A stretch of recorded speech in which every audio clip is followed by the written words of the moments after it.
I think when people talk about people with eating disorders, everyone always thinks of like teenage girls, and then you automatically assume that they're like shallow, too concerned with their appearance. So I think many people, myself included, might automatically think of young girls, because it seems to be that's where a lot of that attention is focused, especially with girls living up to stereotypes of what women are expected to look like.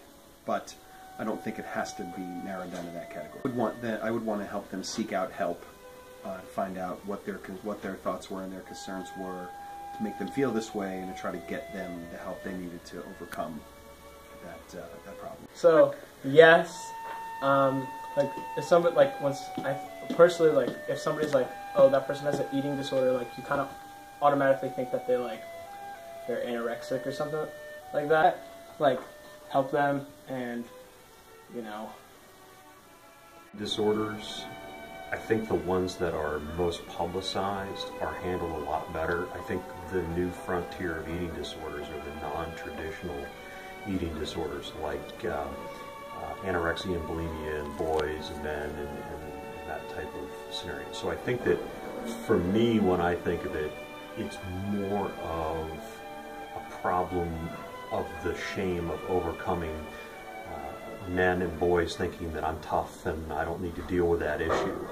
I think they're less predisposed to asking for any kind of help in the first place, and I think that they are more likely to hide better under some kind of macho bravado.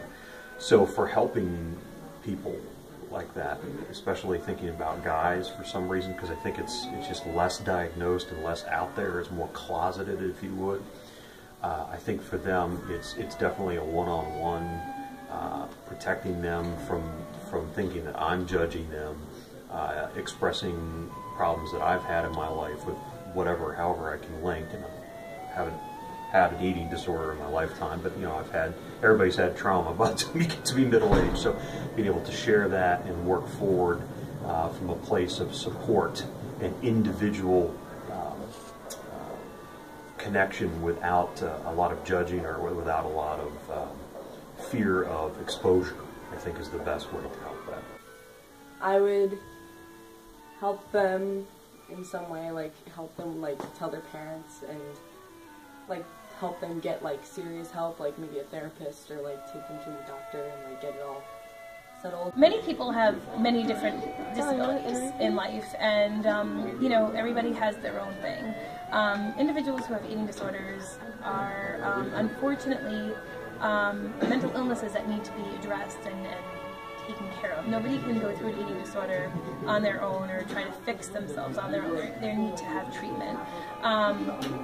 I don't feel people have a stigma. I think that what happens is people try to seek help for individuals who have an eating disorder, and the people who have an eating disorder are in denial. A lot of times when people have an eating disorder, they don't make it known until they know they have a problem and they don't know what to do. So when you have somebody who's coming to you and kind of beating around the bush but not saying it, sometimes they need you to say it so that they can agree with you that they do have a problem, and they need you to help them get the help that they need. Even if it's somebody who you would expect to get that treatment on their own, it's scary. It's scary to be in that position where you are suffering from something that you don't know how to fix on your own. And it doesn't make you weak, and it doesn't make you powerless. It just makes you somebody who is normal and needs to just help get to a path where they are going to make themselves a lot healthier.